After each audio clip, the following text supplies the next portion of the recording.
Hey guys, welcome back to my channel. In today's video, I'm going to be doing a first impressions of the Marc Jacobs Remarcable foundation. I am super excited to try this one out today because this is a concentrate, meaning it has twice as much pigment as regular full coverage foundations. I have the lightest shade in the range, of course, called 10 Ivory Light. So if you're interested to see how this goes, then just keep on watching.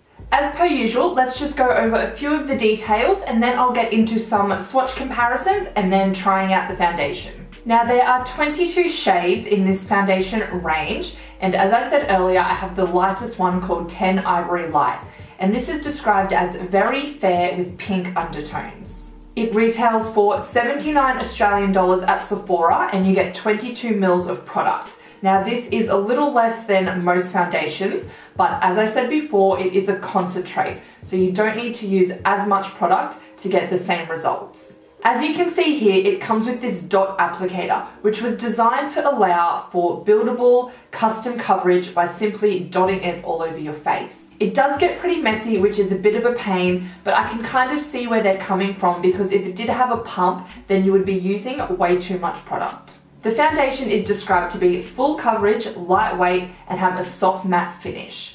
I also noticed that it doesn't mention anywhere that it claims to be full coverage. Okay, so that is clearly not what I was meant to say. I was meant to say it doesn't claim anywhere to be long wearing.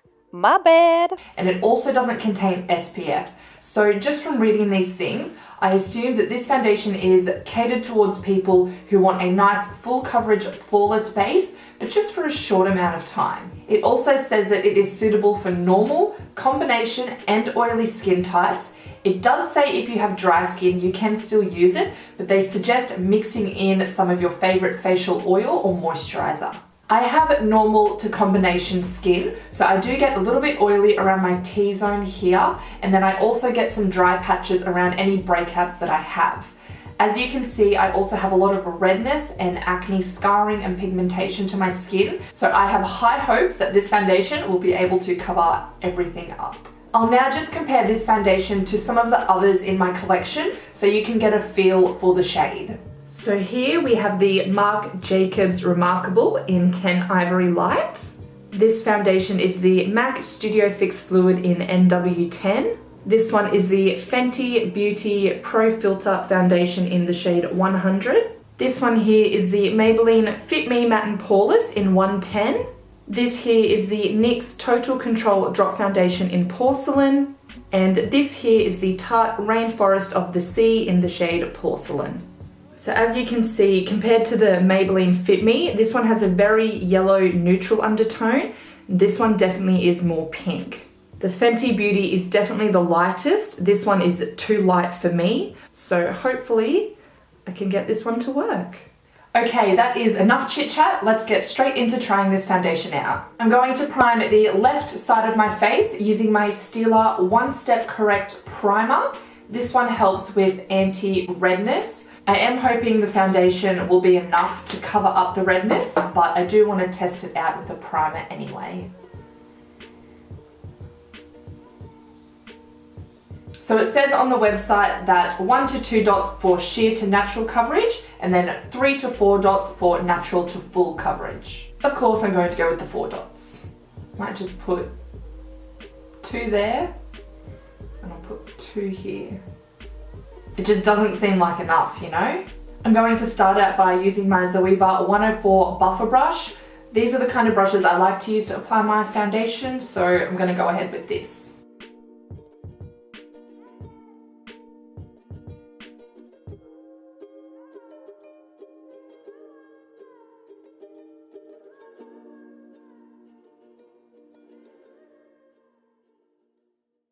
Okay, so that is the 2 dots blended out on this side. It's definitely not super impressive, like I can still see my pimples and my scars on this cheek, just here. It did blend out really easily though, and it is sitting really nicely on my skin. The color match also looks pretty good. Let's go ahead with this side.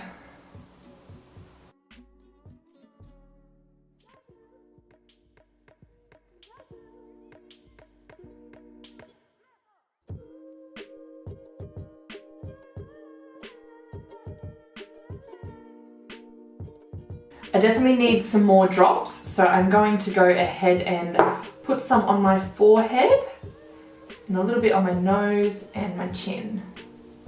I also think I need to blend some down my neck, so I'll just put a little bit here.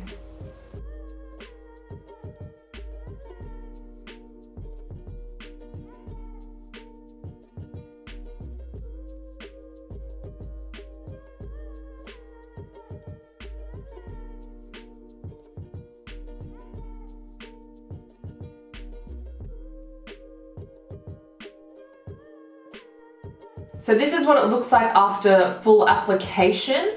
The coverage, I don't know, I just thought I would be a bit more impressed. I am going to go ahead and put a little bit more just on this cheek here because I can still see my pimples and my scars. As for the rest of my face though, it is looking really nice and the coverage is very full, but I did have to use a few more drops than it suggested, so I think that's why I was a little bit unsure before. The foundation doesn't have a smell when you're putting it on your face, but if you do get up close, it smells a bit chemically. I do definitely agree that it is lightweight. I can barely feel it on my skin, and it definitely has a soft matte finish because it isn't so matte that it's sticking to any dry patches. It just looks really nice and natural, even though it is a super full coverage foundation. Alright, well I'm just going to go ahead and apply a little bit more. I might even try using my beauty blender and see how that goes.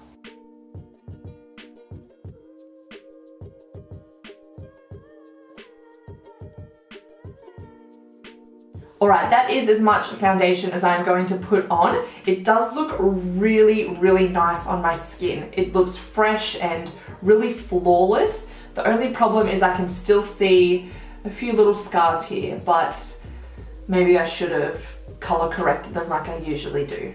Maybe that would help next time. Okay, I'm going to finish the rest of my makeup and I'll be right back.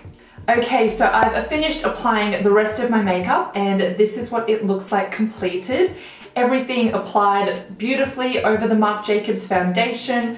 No complaints at all. Everything is looking good and feeling good. It feels so lightweight, even with the rest of my makeup on top. I haven't used a setting spray because I just want to see how it goes by itself. So the time is now 10:20, so I will check in a couple of hours and let you know how it's going. By the way, this lipstick I'm wearing is the Desi and Katie collab with Dose of Colors in the shade More Crema Please. What do you think? I'm really unsure. I think it goes okay with this makeup look because I've got like yellow on my eyes, but just when I wear it normally, I don't know, it really doesn't suit my pale skin or something. So leave me a comment letting me know what you think of the lipstick.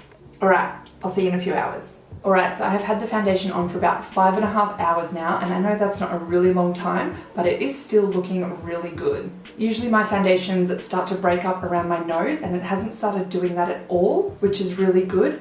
It has settled a little bit into my lines on my forehead, but I expect that. I'm very expressional. Is that a word? It's looking really good around my mouth here and on my cheeks. The primed versus non-primed side, I would say that it has sunk a little bit deeper into my pores on the non-primed side than what it has on the primed side. So the primed side definitely looks a bit more flawless, so I will use a primer in the future with this foundation. Overall, I am super impressed with this foundation. I love the finish of it, I love the coverage of it, and the color match I think suits me really well. I'll just zoom in now so you can have a closer look at the foundation. So you can see that my face does still look flawless and around my nose isn't breaking up anywhere. And then here are just the scars and the pimples that I'm talking about, which you can't really see from further away. My forehead, they're the lines that I'm talking about that it's kind of settled into. But besides that, I think it looks really good. Well, I hope you enjoyed watching today's video, and if you did, then please give it a thumbs up. I will definitely be using this foundation in upcoming videos, so make sure you're subscribed to see those. Everything I used will be linked in the description box below if you're after any more information, as well as all my other social media channels. Thanks again for watching, and I'll see you all next time. Bye!